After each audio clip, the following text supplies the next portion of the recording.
to own it. Just wanted to take the time, learn all the things that I could about you. Now it's such a mess here. Oh, we are just stressed here. Used to be so easy with you. Welcome back. Hi, Sparkle. Good to be back here again. Going to be a regular on here. Well, but the weirdest thing is that it always changes. The subject matter always changes, and that can't be said for a lot of people.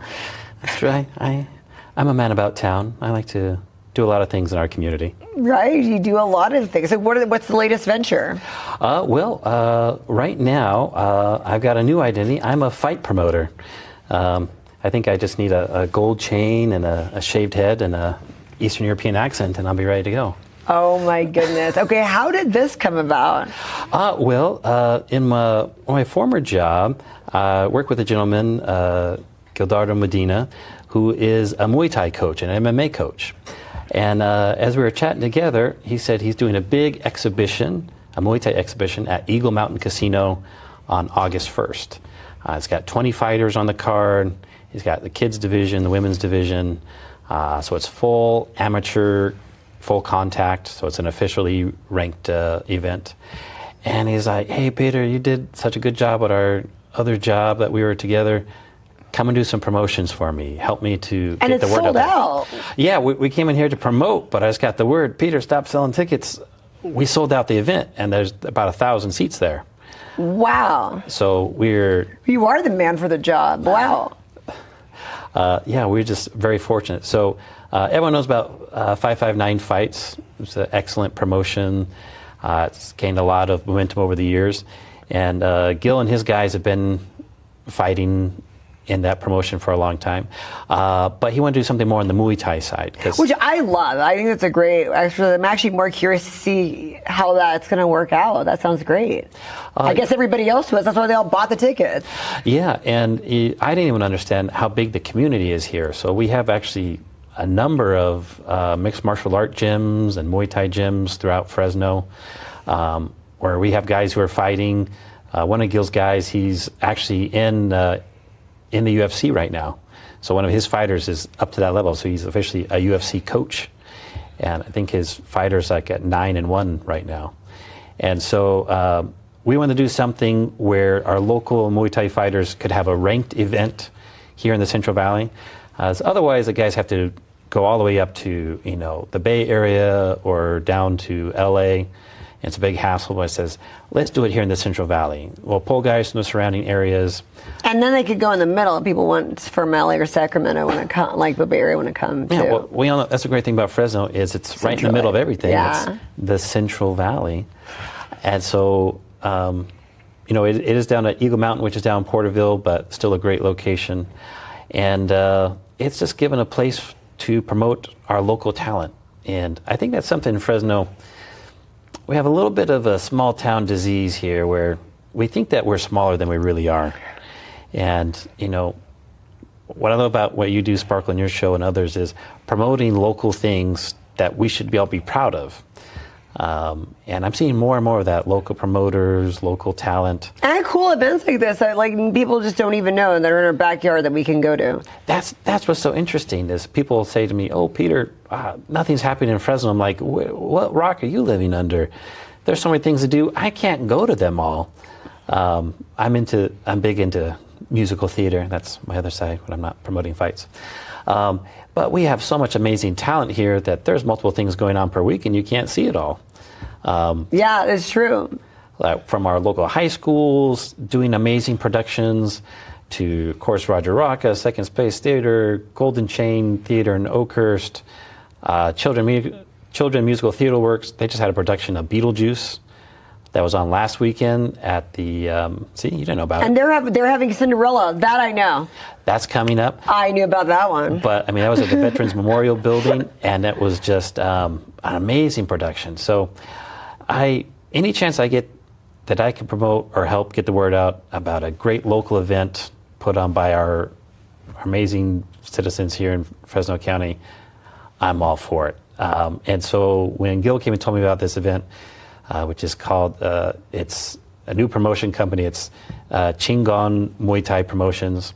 This is their first big event. They're very excited that they've had so much support already. They said, we just want to give it a try and give a space for, our local fighters. But there's another event coming up. Let's say that before people get annoyed about this one. Oh yeah, so we got sold out. You still go to Eagle Mountain. Maybe you can sneak in if you can find a extra space somewhere. But we have another one coming up in November. Might be the 7th, but it's be done even bigger. And so we want to get some traction this first one. So we probably have to really get the tickets now. Yeah, well, Peter Netzley, find me somewhere on social media. November 7th? That's what we're looking at. It might change, but no, we're really excited. So Gil, he and his other partners, guys at Dethrone gyms and different gyms in the area, said, let's just go for it. So they put up their own money on a wish and a prayer. And Eagle Mountain Casino is a great place, and they really helped them out, getting a space for them, giving them a little bit of wiggle room just to try it. And so, it's going to be a full-out event. They got the mats, and they got the lighting, and they've got the referees, and the fighters. So, it's going to be a very good event. For anyone who doesn't know what Muay Thai is, it's one of the most aggressive martial art forms. Great exercise. They literally call it, they chop people down with their shins.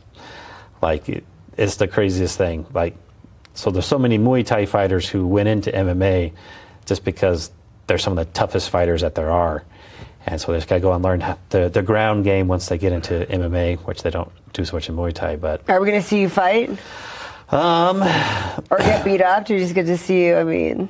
Well, we'll see. As I get into it, maybe eventually I'll find some time to go in because, it's something I've been interested in. I love watching MMA and. Well, and you're I've considered you're pretty athletic because I know that you see you working out at the gym, you dance, you do a lot of athletics, and at the end of the day, Muay Thai is like a sport, so I could see you doing it. Yeah, dance fight. Now that would be entertaining. All right, triple axel. Is it like Dancing with the Stars, but you add some fighting? That'd be pretty Fighting cool. with the Stars. See, that'd be a show. You get a bunch of amateurs with the coaches for 8 weeks, and afterward they all fight each other. Tell this guy that I want my proceeds. We thought of it here first. You can come be the commentator. Oh, I'd love that. I'll be behind the judges' table, and you'll be like, next up we have.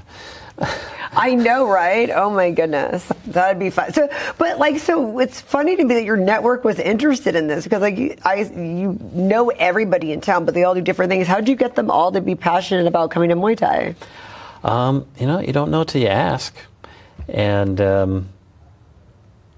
people are like, okay, that sounds cool. I'll go. Yeah, well, like I say, if a special event's coming up I think is cool, I'll promote it. I'll invite people to it. If a school or a church is doing something or something's going on, I'm like, I don't think enough people know, I'll just invite people. And we all know that there's a lot of fun people in Fresno. That's how me and Sparkle know each other. We go out and we enjoy the awesome culture of Fresno. And you find those people say, hey, here's another great thing you never thought of. Come check it out. Like, yeah, let's go give it a chance. You never know what you're going to enjoy till you show up there. Right. No, it's true, and I do like that they're really building momentum. The whole Eagle Mountain and all the fights. I think it's really cool. Yeah, it's definitely not something I imagine myself as I walk into a business mixer and says, "Hi, I'm Peter. I'm a fight promoter. Come August 4th, Eagle Mountain Casino. The matches will be unbelievable." Well, I never thought I was going to be a ring girl, but then I was put in that situation. So I think it's fun. I love the whole environment, the momentum, and everybody there is just very amped up. You can't be in a bad mood or sad when you're there watching a fight. Whatever is in your head, you're going to get out and get in the moment of what's happening. So I like it. Well, and it like you said before, it's not just about fighting. It really promotes fitness, which we know we all need so much more of. Is being athletic, and not everyone who learns a martial art gets into it to be a professional fighter. Well, that's what I liked about the Muay Thai fitness was really good. I actually didn't even learn any fight skills when I was doing Muay Thai. Yeah, so just to be active and limber, but it's also, I mean, it's good for anyone who wants to learn self-defense. That's always important. Okay, so I know we could follow and check out Eagle Mountain. Where am I supposed to go on the regular to follow and when the next time they're doing these Muay Thai events? Do they have their own? Yeah, so you can search for Chingon Muay Thai Productions. How the Promotions. heck do you spell that? Chingon. Oh, that's not bad. It's not bad. Oh, okay, well, so it actually is like, it sounds kind of, you pronounce it all fun. So, they're on... It's like Chingon. Yeah, Chingon. Without an E at the end. Okay, I got it. Chingon. So we're simplifying it. Or, just go on Eventbrite, events on there. Eventbrite's one of the first places I go. I'm like, I want to do this weekend. Well, What's I want to going see on? I want to actually see their thing, because they probably are putting more cooler things on their actual socials, I imagine, the Chingon, because... Someone is doing that. Oh, so yeah, so then you're going to put all the stuff that they're doing besides these events. So when they're like, okay. Yeah, so that's, the other thing is it's just a small business, group of professionals, and they put this together. So I'm helping them do the social media side. It's just getting started, but with this first event, we're so lucky. I can't believe it. It got sold out. When is it again? It's this Saturday. Wow. And so, we'll take lots of pictures and videos. I have lots of material for making new promotions for the next one. And again, it's a great way to promote our local fighters, but also promote fitness. And it's inspiring to all the people who are in these programs. So, there's some big guys, professional fighters in these programs, but they also have a lot of kids programs. And so it gives them something to work towards when they're doing their training or their exercising. Hey, we actually have an exhibition coming up. Yeah, it's like family-friendly fun. That's really cool. Yeah, you can work towards this goal and push yourself to be better and better. And it's just, it's just great fun and good for the whole family. Eagle Mountain, of course, is a great location. You enjoy food and drinks there. For next time, we are looking for sponsors. Okay. If someone's looking for a vendor booth, we'll have 800 to 1,000 people out there. VIP tables and vendor booths and ways we can... what kind of vendors are you looking for? Anyone who wants to come, really. We're pretty open if you think we have the right type of demographic for you. But we had some great people who stepped up and sponsored us to help us to get over this first one, which we're really fortunate That's for. really awesome. Well, I am, no offense to Eagle Mountain, because we love them, but you said like 1,000 people, it's sold out. Are we thinking about maybe even going bigger venues after with the success? Well, because I know some people with some big venues. If you want to really amp it up, we got some big venues to do. I mean, you never know. At the Thunderdome. Well, definitely. It was our first one. But the first one being sold out for that many people, that's very impressive. We're very fortunate. What names do you have there that we might know that are like big in that arena? Like, who's one of the best ones that you guys are promoting? I don't know much about the world, so I didn't. I'd have to look at my list. You can't name one? What a terrible promoter. I've had 20 guys on our promotion side. No, I know it's a lot. But and some of them, they should be better known. They're excellent fighters and athletes. They're known in other circles outside the valley. Well, that's what I'm saying. Every time I've gone to some of these local things, like the 559 fights and even the wrestling here, they bring in some huge names. I'll look up them on Instagram, and they have like hundreds of thousands of followers. They're known like everywhere else. I mean, it's just I don't know them because I'm not in the world. So that's why I wondered if there was somebody that should be aware of. At this one, most of all the fighters in this fight are local valley fighters. Okay. So I don't know if we're bringing anybody from big outside, names from out of town, but we're just so excited for the local support that we've gotten. I think some are going to come out though and watch. But yeah, after our success, we hope to keep building and upping the value and the promotional value. Is it just men, or is there also females? Oh, we have women also fighting, and their kids. I think will be earlier, start around 5. So we do have kids categories. You're having them start at that young fighting? Yeah, well, I mean they're in the classes, they're working out, and so these are. It's not quite like MMA, where it's it's not I mean, it's still fighting, but they're scored matches, so it's an officially sanctioned Muay Thai event by the Muay Thai Federation. And so, the kids are not as much as the adults, but I mean, they're doing competition. We have some teenagers coming out, and they're getting started and getting out there and be able to say, hey, I was in this fight and I was in this promotion, and build them up to be better and better. And the referee and everything, they keep score. It's not a vote. It's not a. Yeah, well, it's not a like, oh yeah, we like them. It's not a. No, it's not a ask the audience. It's a scored event with professional judges and everything, and that all costs money and everything like that. So. Well, I'm sad I can't go. Why? What are you doing? Well, you said that it's sold out. Well, you know a guy. Who do I have to knock off to get a seat? Well, you could ask someone close by. Probably no, but I am very curious of how this is going to go. I think it's great. I think it's so great to get this in there. And those of you that are watching, definitely, who do we talk to about, like, people that are in Muay Thai want to get in for the next time? We just talk to you for everything? Well, yes. Share your socials. Yes, I'm very important. No, you can find me anywhere, Peter Netzley, Netzley, or search for Chingon Muay Thai Promotions, Chingon. Or you can look for Medina Muay Thai. So if people win, do they get money? Yeah, I think there's a little bit of prize money. Wow, that's definitely money. Well, and of course, as sport grows, we'll do more and more. What'd be good is also, clear up some of the misconceptions people have about fighters. As people think they're mean or they're violent people, but you're a professional trainer. You're around big people all the time. Most big guys or fighters are the nicest people. Oh yeah, they never want to show the skills. Is that it's, every time you're like, hey, don't mess with me, and they're like, well, it teaches discipline. And restraint. That's why they do that. That's why they're very restrained, because they understand when to use. Yeah. Yeah. Well, I like the quote from Jordan Peterson always says is, a man should always learn to be a monster and then learn to control it.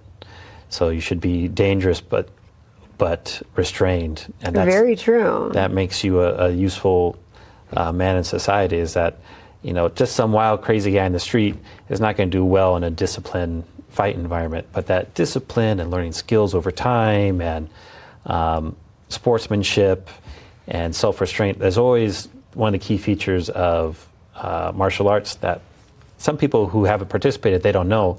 That's a key feature, is right. Self-control, constraint. You don't hurt someone you don't have to. And so they're just some of the nicest people you ever meet and the funniest. I don't know if you follow, who is it, Eddie Hall on social media, World's Strongest Man, or Hafthor Johnson. Right now, I think he has the world's record deadlift. These guys who are 6'5", they deadlift 1,000 pounds. They're just the funniest, nicest guys ever. And that's one thing that's really endeared me into this community, is just how down to earth. How down to earth and nice they are. And if someone wanted to start in martial arts, I definitely encourage them. And definitely to come bring out. I think it's important kids get into this. I mean, it's better than being on their devices. People are not as active as they should. I 100% support. Like, if you guys have a little interest, take the kids. Yeah, and it's not like, oh, you show up and they're going to be mean to you. No, they ease you into it. Start with some basic drills, hitting the bag, just a lot of fitness, and you progress slowly. And again, my buddy who's helping put us all on, Gildarno Medina, I never felt safer than when Gil's around. If there's ever a problem, I don't know, Gil will take care of it. But he'll shake your hand, give you a hug. But then if there's a problem, he takes care of it. And that's why I couldn't be more excited to help them put on this event. I love this. Thank you so much for telling us this. I'm going to follow. Everybody follows. It's Chingon without the E at the end, right? Chingon. But how do you say it? You say it all nice and proper. Well, see, now I'm going to say it wrong. It's Chingon. Yeah, there you go. Chingon Muay Thai Productions. It sounds so better when you say it. Thank you so much for coming on, Peter. Thanks for having me, Spark. Always love being here. Remember, sign up for those November tickets now. Are we really dancing? Oh, we're going to dance. Oh my goodness. You teach private lessons? I do. I teach ballroom, Latin, swing. Because you were country. great at it. I mean, I saw you teach like a lot of people back. That's how I met you, was you were teaching lots of people to dance. Yeah, so I'm a professionally certified dance teacher with the Dance Council of America. All levels, because you had like very amateurs, people that like were like really good. Yeah, so that's another thing I do in my spare time. We have a great local dance scene in Fresno. We've got tons of Latin dance events, salsa nights, bachata nights. Where do you give lessons at? I teach all over. I got a small studio down the tower. I teach out of. Okay. At Diane? Well, nearby. There. Okay. But no, I do events. I used to teach on dance cruises and cruise ships. That's right. And stuff. Oh my gosh. That was a lot of fun. But but today we're going to make you learn a little bit here. Something easy. Sometimes I have two left feet or something. So let's. Yeah. Well, we're going to make sparkle. Sparkle, okay. What are we going to learn today? Well, we're going to teach you some basic bachata, which is my favorite dance right now. Nice. Okay, let's do it. It's the sexy Latin dance. All right, just for fun, let's do a couple basics here. It's real easy. It's easy? Okay. It was supposed to be real easy. It was supposed to be really easy? So we're just go ahead and take a shoulder I don't even know where to put my hands. See? Perfect, just take a shoulder here. Oh my gosh. A hand here, very nice. So let's see. We're going to start with your right foot. Join my left foot. We're going to take 3 steps to the side. 1, 2, 3. We're going to tap together. Now left foot side. 1, 2, 3, tap. 1, 2, 3, tap. 1, 2, 3, tap. 1, 2, 3, tap. Great job, sparkle. 1, 2, 3, tap. 1, 2, 3, tap. That's your basic. Very easy. That's why a lot of people like bachata. It's easy to get into. I'm going to turn you. Where am I going? I will turn you. Okay. So as we go here, we're going to have our 1, 2, 3, tap. And you're just going to turn out to the right. 1, 2, 3. And as we finish our turn, we're going to finish up with that tap together and keep going. 2, 3, tap. 1, 2, 3, tap. 1, 2, 3, tap. I'm going to turn you inside. Step 1, 2, 3, and tap. Perfect. Oh, yay, we're ready for Dancing with the Stars. I love it. Okay, so what music are we supposed to dance to with that? So, bachata music, which is kind of slow, sexy music. What's your favorite song to dance to with that? Oh, I have so many. Let's see. What's really popular is bachata remixes of popular songs. So, like Britney Spears made into bachata is amazing. It's half in Spanish. Or Barbie Girl made into a bachata, half in Spanish, is amazing. Oh my God, so where do we DM you for that, for dance lessons? Just hit me up, Peter Netzley. You can love find me, that. Or my dance page was Dance Domination on Facebook. So once you do both sides, then you just turn around and do it everywhere. That's where I was getting. I was like, wait a minute, no, now we're this way, now we're this way. I'm We're learning a basic in any social dance. That's kind of the foundation. So you just keep doing the basic, and then we find creative ways to do something, then we always come back. So as we're going through, we have our 1, 2, 3, tap. 1, 2, 3, tap. I might turn you 2, 3, tap. 1, 2, 3, tap. 1, 2, 3, tap. 1, 2, 3, tap. And so there's just a lot that you can do, and just have fun with it. Love it. How fun. Thank you. Welcome, Sparkle. See you on the dance floor.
I am here with Michael Gates. How are you this evening? Great. It's so good to be in the Central Valley, meeting a lot of great people. The campaign's amazing. Very, very happy to be here.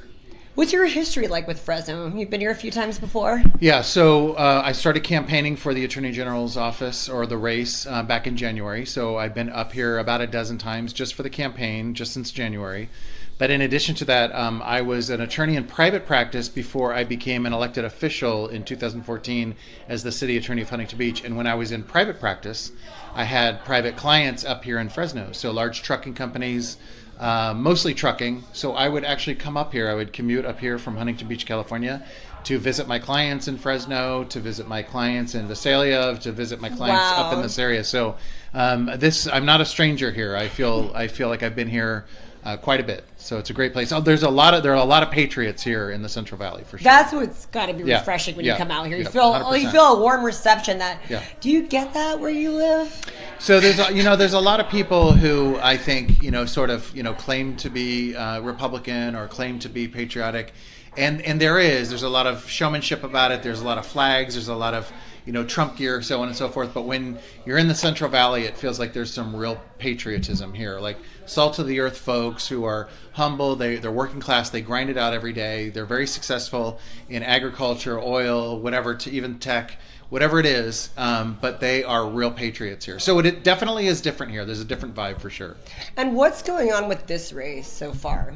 So I'm up against the incumbent Rob Bonta, as you know, and he has not looked very favorable, viewed by the public as very favorable, because in large part, he's not on our side. He is not serving the best interest of everyday Californians. You can see just by the Prop 39 ballot measure that he just reworded the title of, and the first four words of that ballot measure now are prevents citizens from voting. So he's literally working against everyday Californians. So the race looks good. I think he's vulnerable. He's doing himself a lot of harm with a lot of the actions that he's taken recently, like I said, with rewording Prop 39, the title there, but also suing Paramount and Warner Brothers, those issues there. So he's doing himself, I don't think, any favors. He's doing himself a lot of harm. A lot of people are embracing my candidacy because I'm the law and order candidate. My goal is to return California to a law and order state. We're going to be tough on crime. In Huntington Beach, when I was the city attorney there, we made Huntington Beach one of the safest cities in the entire state of California out of nearly 500 cities. That's really impressive. It really is very incredible. We are one of the safest, or if not the safest city in the entire state of California, while Rob Bonta's California is one of the most dangerous in the nation. So California ranks second most dangerous according to the recent 2026 Consumer Affairs report that just came out. So Rob Bonta's California is the second most dangerous state in the country, while my city of Huntington Beach is one of the very safest cities in the entire state of California. And here's the secret. There is no secret. We enforce the same state laws on the books that are available to Rob Bonta for the state, yet he's not enforcing them. We are, no exceptions, no excuses. And so we therefore made Huntington Beach one of the safest cities in the state. And what are your plans to make sure that happens? Because I've seen a lot of, crime is just, especially after 2020, just really went down. Now people can just go into stores, grab and go. And then we have some cities where it's like, as long as it's not over $999, it's not considered this crime, that crime. And now when I get my car broken into, they don't even come out anymore. We used to, cops would always come out if you did that. Now it's like, oh, are you okay? You're breathing? Okay, well then there's nothing we can do for you. How do we get back to that when we've just come so far in just a small amount of time? So the Attorney General really is ultimately responsible for public safety and for fighting crime throughout the state. The California Constitution says that the Attorney General is not only the chief legal officer for the executive offices of the state of California, but also the top cop, the top law enforcement officer. And the Attorney General has purview over all 58 counties' law enforcement. So all 58 sheriffs, all 58 district attorneys. So as Attorney General, I will be working aggressively daily with all of our district attorneys throughout the state and all of our sheriffs throughout the state to actually enforce the law, to be tough on crime. And we are going to be no nonsense. We're going to be very, very aggressive on criminal law enforcement, and both on the street with our sheriff's departments, and then also in the courtroom with our prosecutors, our district attorneys. And then, so far, you said you got a great reception everywhere. Who are some of the people that you'd be working with once in there that have supported you or endorsing you? Yeah, so, I'm running with Steve Hilt for governor, also Herb Morgan for controller, and Gloria Romero for lieutenant governor. We're hoping that the entire package gets elected, right? The entire team, the golden ticket. But once I'm elected, my job is really to focus on making sure that California complies with all federal laws, enforces all state laws, and I have purview, like I said, over all 58 sheriff's departments and all 58 district attorney's offices. So those are the folks I'm going to be working with on a daily and regular basis to make sure that we return California to a law and order state. We're going to be supporting law enforcement, period. So all of our cops out there, all of our sheriffs, anybody in law enforcement, you're going to have the support of the Attorney General's office. You do not have that now, and you know that. It's just a very, very tough state to be a law enforcement officer in right now. But you're going to have a partner and a friend at the AG's office, and we're going to be tough on crime. And it doesn't stop there. Even the corruption, the waste, fraud, and abuse that we've heard about now for months. Nick Shirley exposed it, but actually the state auditor reported just a few weeks ago that our state leadership, Rob Bonta and Newsom, they actually knew about the waste, fraud, and abuse for years and did nothing about it. And so those are the types of things that we're going to be tackling too. We're going to be prosecuting the wrongdoers and the criminals who took the money through the waste, fraud, and abuse. $425 billion over the past 5 years. $425 billion over the past 5 years. That's $22,000 per taxpayer. So there's a lot of people involved in this, a lot of people responsible for this, and we are going to send people to prison, we're going to send people to jail, and we're going to use the criminal justice system to claw back the money and give it back to the taxpayers. So there's a lot of work to be done. Yes, crime, we can make every city in the state of California as safe as we've made Huntington Beach. We can do that. It's going to take a lot of work. It's going to take working with our district attorneys and our sheriffs. But we can make every city as safe as Huntington Beach. But in addition to that, the corruption, we're going to hold people accountable. We're going to put people behind bars, and we're going to get the money back.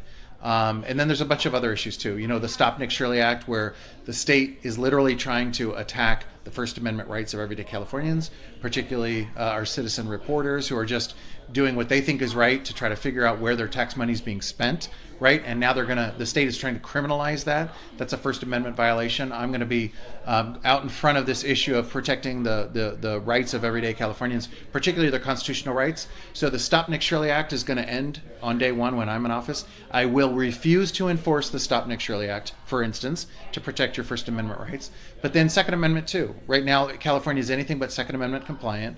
And I am going to issue a memo to all 58 of my sheriffs on day one that if they are not issuing CCWs or concealed carry weapons permits within 90 days, they're in violation of the Second Amendment. So I'm going to be very, very proactive and very, very aggressive on protecting the constitutional rights of all of our people in California. So really holding everyone to accountability, which definitely has not been done lately. Right. So, Right. And then how do we get some of these laws changing? I think it's crazy where it's like, as long as it's not stealing over 990, can we get that? I know it takes forever to pass anything. What are some of the things you're going to do? And I know you're not responsible to make everything better overnight, but what are some steps that we could take to see those changes? Those are great questions. So really the Prop 36 needs to be enforced. That's Prop 36 was a response to Prop 47 and 57. What you're referring to is that reclassification by Prop 47 of felonies into misdemeanors. So as a reclassification of crimes and classifying them from felonies to misdemeanors. That was Prop 47. That was over 10 years ago. We saw a rise in crime everywhere throughout the state of California because of it. And then in response, the people passed Prop 36 in 2024. That was designed to add more penalties and more punishment and increase accountability for people committing crimes like the crimes you just mentioned, but other quality of life crimes. Prop 36 will be enforced on day one. Rob Bonta, our Attorney General, is not enforcing it right now. But I'm going to go further than that. When I'm Attorney General, I'm going to be working to make sure that we have a new ballot measure in 2028, in the election in 2028, where we actually repeal Prop 47 and 57, and we reverse AB 109 so that we can get back to the days of actual criminal law enforcement and actual accountability for criminals. So we can turn California around, but it's essential that we get a new Attorney General. It's critical. Well, I love what you said best. You're like, well, look at where I am and what I've done with my. That's the best is like what you've done, because that'll be an indication of what the future holds. What can we do as a community to support you, especially like in all these other cities? How do we tell everybody this is the man? Let's make this happen. How do we do this? So it's a lot of it is word of mouth, and a lot of it is all voters need to take the initiative and not only make sure that they're voting and they've done their homework and they're voting for the right people and the right propositions, but also that they tell their friends and neighbors, look, here's the good news. 65% of respondents to polls say that California's headed in the wrong direction. That means Democrats, no party preference, or independents, and Republicans all agree that California's headed in the wrong direction. That means when you go out and talk to other voters about how are we going to change California, even if it's a Democrat or an NPP, if you're a Republican, or if you're a Democrat, even if it's a Republican or a no party preference, yes, talk to people. Talk to people, because they too don't think California's headed in the right direction. They too want a change. So people need to talk and inspire other people to vote. We can make a change in California. California is in crisis. It needs to be rescued. And this is the election cycle. This is the election to rescue it. It wasn't 4 years ago, and I don't think it will be 4 years from now.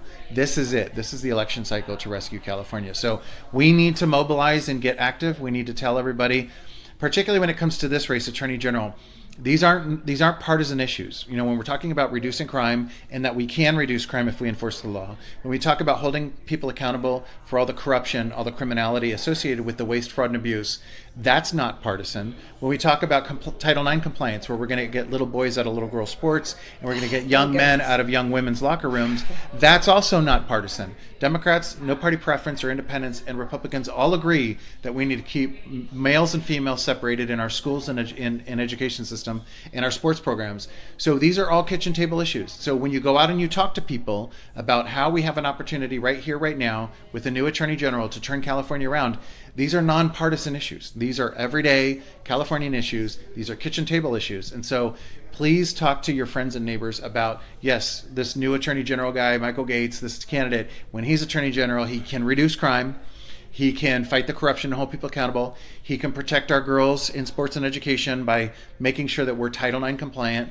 He's going to protect our constitutional rights. He's going to make sure that our First Amendment and our Second Amendment are protected. These are kitchen table issues. These are not partisan issues. So there's plenty to talk about out there if we can spread the word and get the word out about this important race. Oh, I appreciate that. And then where are you going to be speaking that we could see you in the future? Or when are you coming back to the Valley? Do you know? So I'm going to be coming back to the Valley every few weeks. Okay. I have a couple stops tomorrow up here in the Valley, and then I'm headed back to Orange County for a few stops.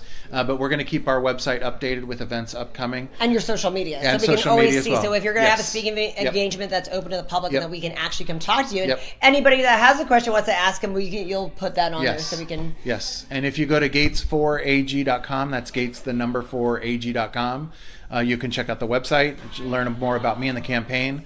But things are going very, very well. I appreciate this interview. There's a real chance to save California, but we have got to do this together. And we have got to educate voters who aren't paying attention on what the issues are and how important this race is, on who the candidates are. So thank you. And I know that that's a big thing where a lot of people are like, well, what difference does it make with the insurance? People think that there's a hierarchy of Right. different spots. And you're like, no, this is actually a huge role. Like that's really big, all the stuff that you're in charge of. So Yeah. thank you so much for taking the time Yeah. to come here. I know you just have such a big race where you're up and down California, and we appreciate that you make time for the little people, the little towns like Oh, this. I love it. Yeah, where the Patriots live. Yeah, thank you. Thank you so much. Yeah, thank you. Well, thanks for coming on the show today. You're my first time I've interviewed you. I think this is really awesome. On TV, yes. Well, yeah, all the interrogation questions we don't talk about. Precisely. Thank you for taking it so easy on me.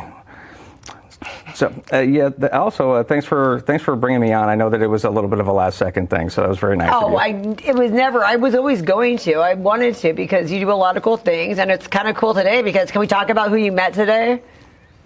Okay. We can talk about that. No, let's start there. All right. So we've been friends for a little bit, and for all of the different stuff that I've done in the veteran space, and specifically with the Marine Corps League, we just put on a charity poker tournament for the Marine Corps League. We're getting ready to do our Tours for Tots thing. Thank you for helping promote that, by the way, and showing up. That was very nice of you. But I like it. You have some cool people there. Yeah, and you did a very excellent job of holding up the bar. And if I had managed to bust out sooner, I would have been able to spend more time talking talking to you.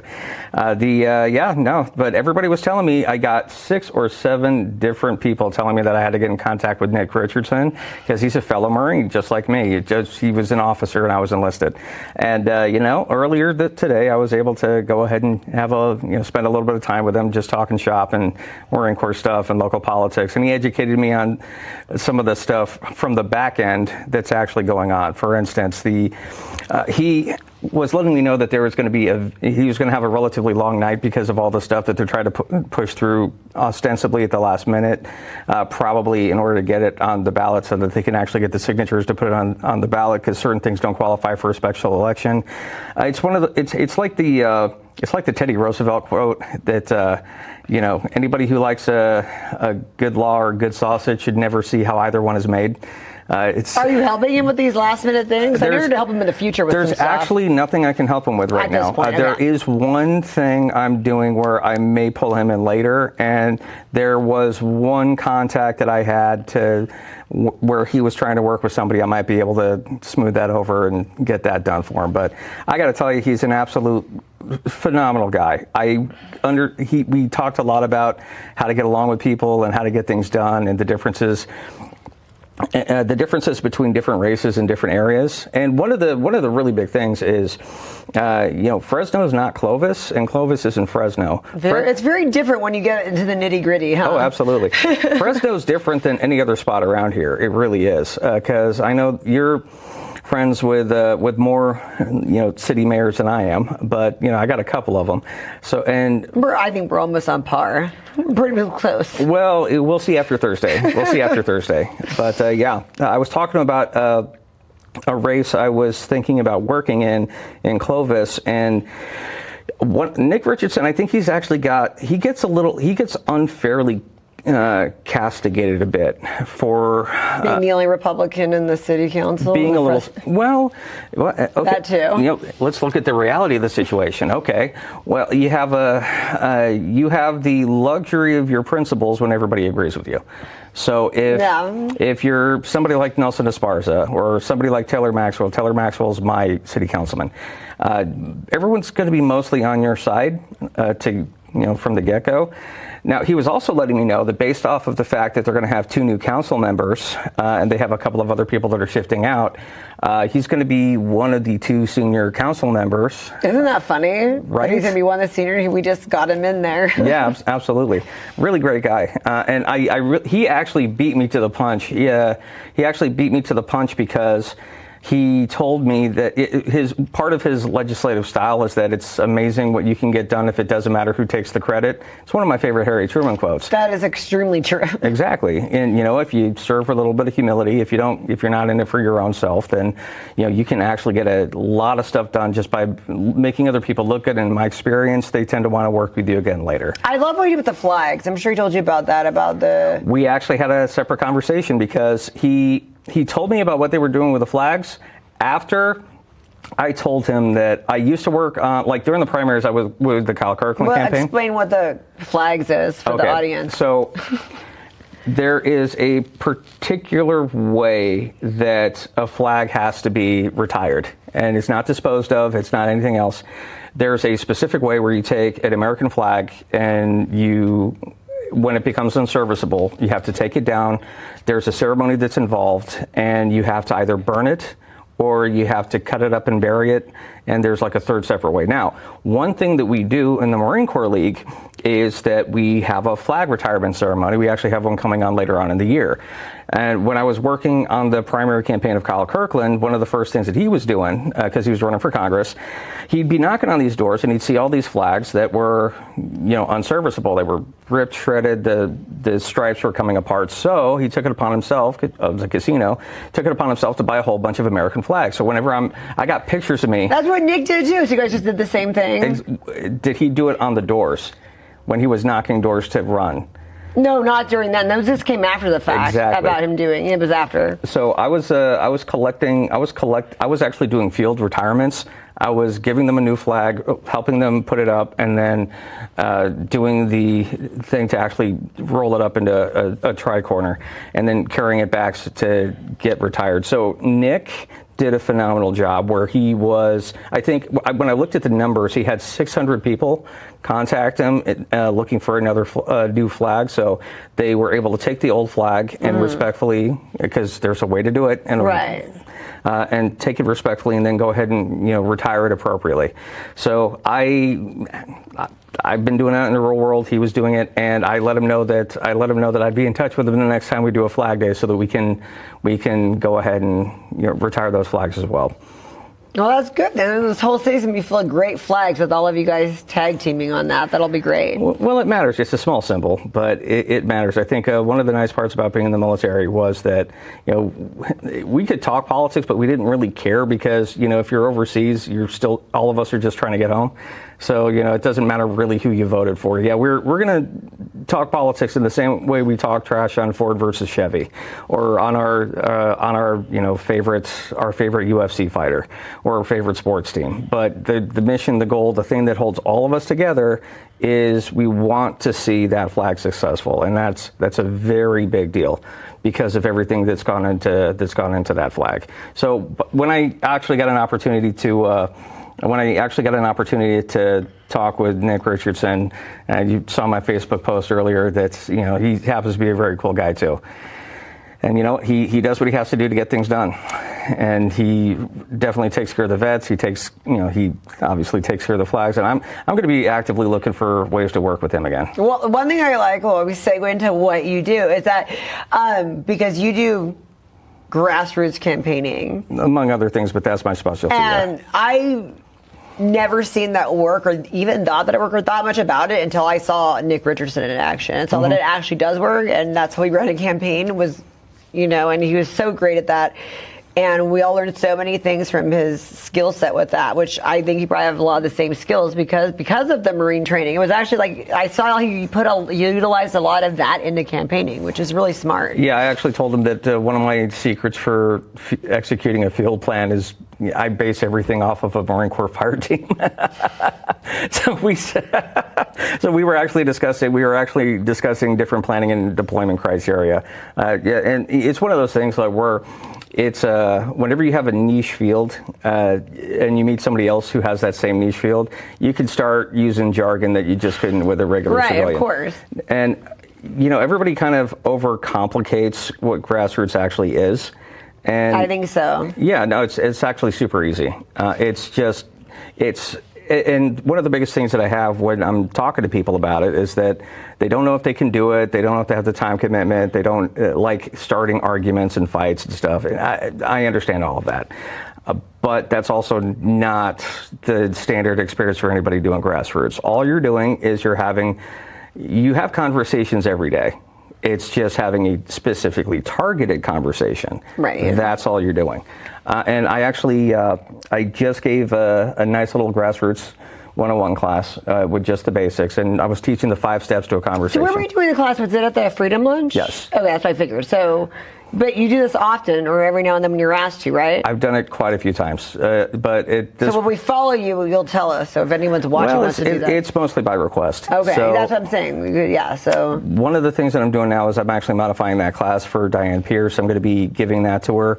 I've already done some work on that for the Kirkland for Congress campaign, and just encouraging people to get out there, have the conversation, because here's really the important part of grassroots that everybody forgets.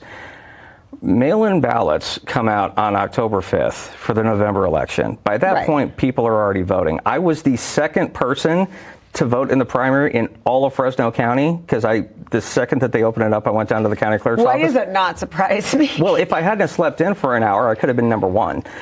But once the ballots are out, people start voting, and at that point, your grassroots efforts are only going to get substantially less effective, because more people and more people and more people every day will have voted, and more people and more people and more people will have been so burnt out on all of the mailers and all of the flyers that they've been getting and all the robocalls and the text messages that they're just not even trying to listen to anybody else. But that's actually the really cool part about grassroots is there's no substitute for that interpersonal interaction.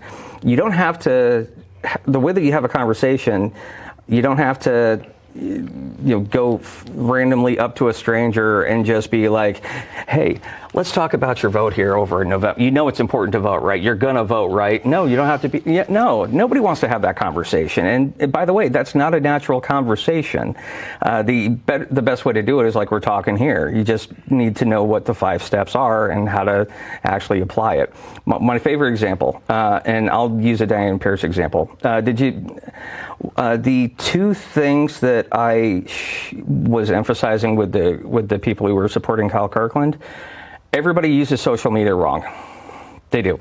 I know that you already know this, but if you have the time enough for a like, you have the time enough for a comment, you have the time enough for a share, and particularly if you are going to share it, you know other people that you can ask to do the same. So the 4 things you have to do on any social media piece is you have to like, you have to comment, medium dependent, of course. Right. Like, comment, share, and then ask, and this is the piece that everybody else forgets, ask other people to do the same. Because by the way, your comment doesn't have to be anything brilliant, genius, or long. You can post your favorite tuna salad recipe. Nobody cares. The algorithm doesn't care. What they care about is the number and different kinds of engagement that you get. That's number 1. That's the one thing that everybody can do right now as they're watching it. They can start with your show. They can see it on Facebook. They can like it. They can comment, oh, geez, Sparkle, your dress looks great. And what's going on with that guy's polo shirt? Okay, perfect. Now you got your comment. Now you guys know what comment to put in there. Exactly. Yeah, and then share it. And then, when you shared the little, at least on Facebook, it's like, what would you like to say? Hey, just check this thing out. I thought it was relatively interesting. Hey, please take a look at it. And you know what? If you find it interesting, share it yourself. That's the way to use social media on whatever platform. Right. And it turns out, actually, I recently found out I went viral on Instagram, and I don't even use my Instagram account, so that's fun. What would you put on there? It was a clip from one of my podcast episodes, specifically talking about how we take our rights and privileges here in the United States for granted. I was talking about one of the first things that hit you when you're deployed to a war zone is that we don't understand. I'll give you a perfect example why we do not understand poverty here in the United States. I was in Fallujah. Everybody knows it because it's a big, important city in Al Anbar province in Iraq. Did you know that they only had power for 3 hours a day? Wow. Yeah. In order to actually heat your house, you had to go. You're in the middle of a desert, and you have to somehow magically find some trees. Still don't know how you do it. There's a giant lake, Lake Habaniya. So you have all of those little scenes that you see from Third World to Stand, where they're carrying the jugs with the water bases on top. 100% true. But you know what? Hey, here, if our here we have the challenge where if we have only 2 TVs, we're poor. If we, we're extremely fortunate in the United States. One of the other really big things, I was there whenever they started voting, and let's talk about voting here for a second. We have a secret ballot. You get to vote your conscience, and by the way, you should. I help people, if I understand what their values are, I tell them which candidate fits them best, whether or not that's the candidate I'm voting for. But we get to vote. We almost look at it like a chore, right? When I was over there in Fallujah, they were building up their government. They were, in order for them to prevent the fraud, they were doing the thing where they had the little ink on the thumb, and that ink did not come off. And you had a whole bunch of people that were violently trying to suppress the vote. So it was actually an act of courage. There were people that were killed because they were found, especially women, that were found because they had ink on their thumb that proved that they went to vote. So this, we have. That is so wild, but I've heard that. Yes. Oh yeah. I was there. When it happened. True story. No, that's just one example about how we kind of take a lot of things for. It's not to say that we don't have problems or that we shouldn't. But we definitely take things for granted. But not even, yeah. Yeah, and also we don't. No other place in the world has our Bill of Rights and has our freedoms and has our ability to vote and actually, throw the people out if we need to, which is And our next opportunity to throw them out is in November. So grassroots, when you said you did a class on it, the 5 principles, can you touch a little bit on that? Obviously, you're not going to give us all, but just a little bit of what. No, I can actually run through it pretty quickly. It's not that hard. The 5 steps to a conversation, a targeted conversation. Like Targeted, the only difference that you need to, the only minor adjustment that you would need to make over what you're already doing now, which is talking to people, your coworkers, your family, friends, your soccer club, your poker, whatever, is it's just having an intention behind the conversation. So the 5 steps are introduction. That's where you say, hey, this is who I am, and this is what I'm doing, and this is what I wanted to talk to you about. Qualification, which is where you're justifying, I'm reading you to determine how much of my time I want to give you, and I'm typically asking an open-ended question to hear what your thoughts are. And here's the reason why: because if I open with a question opener like, "Hey, did you see Sophie Cunningham just came out against trans women in women's sports?" Yeah, did you see that? I found that on Diane. I found it on Diane Pierce's Facebook page. I know that I can't remember. You'd have to look it up. Like, go onto Google, find out. A couple of months back, her actually putting the press conference together. But yeah, that's. Did you remember anything about that? Well, what did you think about it? When I ask you what you think about it, I'm giving you the opportunity to tell me how to close you. Because here's what the principle is: any candidate that I support, I can give you 75 different reasons to vote for him. I could tell you 75 different reasons to vote for Kyle Kirkland immediately. But we don't have the time. Right. And you don't have the attention span. Exactly. So I need to find a way to get you to identify to me what you actually care about, because it may not be the same thing. Right. So if you tell me that you just really like cats, I know that's the conversation I'm having with you. If you tell me that you really care about the cost of living, that's the Right. Anything that you tell me is why I'm talking to you right now. That's qualification. Okay. Then presentation. Presentation is if you have to go in depth into anything. Diane's really big about this. She will give you all of the ins and outs. She'll give you all of the nitty gritties. She'll break it down in detail. Kyle does the same thing. Kyle does not know how to give a short answer.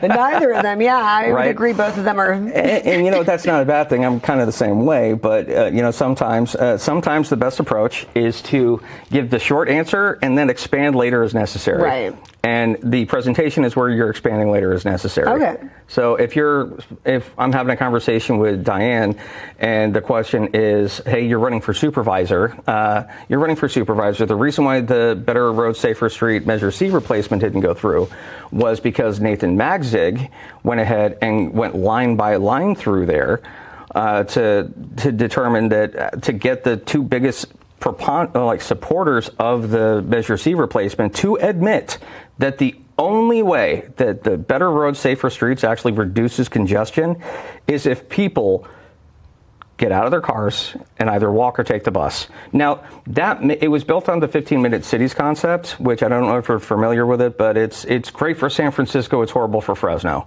Not every place is San Francisco. Not every place is LA. We're not big enough so that you can have everything that you absolutely need within a 15-minute walk. So one of the challenges that effectively my understanding of Better Road, Safer Streets is that, or the Measure C replacement, is that they wanted more bike lanes in Fresno and less roads in the country. And that doesn't really work. That really doesn't work. It is what it is. Now, okay, so you have presentation, going back to the 5. Thank you. And I was. There's a presentation, introduction presentation. Negotiation. Just like any other relationship negotiation, everything's negotiated. For instance, you may have a different perspective. I know that your friend Alba Beltran does. And by the way, I would defer to her judgment on a lot of this. So this is your opportunity. This is your opportunity to give me any concern that you may have, or to yell at me that I'm crazy or any other part of that. Right. Now, the easiest way to handle that, because by the way, I love it when somebody hits back. I love it when somebody gives me a concern or objects, because that means they were paying attention. That means they're engaged. And the simplest trick that you can do, and it's going to sound so corny, but it works. Feel, felt, found. I have to validate your emotion. I have to get you to identify with me that we're on the same side, and then I have to give you an alternate framing. So, for instance, we were just arguing over Samsung, like Android versus Apple, earlier today. Now, the way that I would use a feel, felt, found with your frustrations with Apple and with your carrier in general is like, hey, you know what? I understand exactly how you feel. That's the feel. I felt the same way myself when I used it. But then I found after I switched over to Samsung that I didn't have to worry about my phone shutting down because a picture wouldn't load or something along those lines. That's what a feel, felt, found is. But the critical part is you have to acknowledge where they're coming from. Right. If you're arguing with them. Yeah, nobody likes argumentative. Oh, yeah. You're creating a barrier to communication. They're not going to be able to hear what you say. So what's the last one? Close. Every conversation ends with an ask. Every conversation, Okay. it has a point.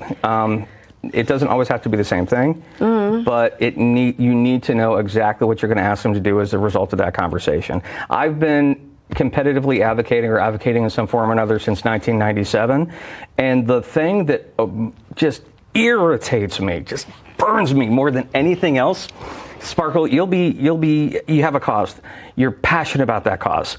You are telling everybody, screaming from the mountaintops about your cause. So I go up to you, I'm like, hey, Sparkle, okay, hey, that's great. Love what I'm hearing. What are you doing? You're like, well, I'm trying to raise awareness. You're doing a great job. For what? For what? Yeah, I'm raising awareness. Okay, well then what? Well, I'm raising awareness. No, none of this conversation, every conversation needs to have a point and it needs to have an ask, and there's one other benefit to it. If I'm going to ask you to go to the website, or if I'm going to ask you to tell 5 of your friends to go vote, or if I'm going to tell you to, if I'm going to ask you to sign this petition so that we can get this on the thing, that is my ask. I know that our conversation has been productive and we are finished whenever I get you to do what I just asked you to do. And by the way, if you haven't done what I've asked you to do, we're not done with the conversation yet, are we? Right. Yeah, that kind of thing. And if I give you the ask and you just have absolutely no interest whatsoever, like you're checking the color on the inside of your eyelids or something like that, yeah, that's also I can also gauge that interest to know that I'm wasting my time. So in recap, the 5 steps are: the intro, typically a question introduction, is the easiest one to use. Hey, did you hear? Hey, did you hear? There's stuff popping up in the news all the time. Hey, did you hear about that? Yeah. Easiest way to open that up.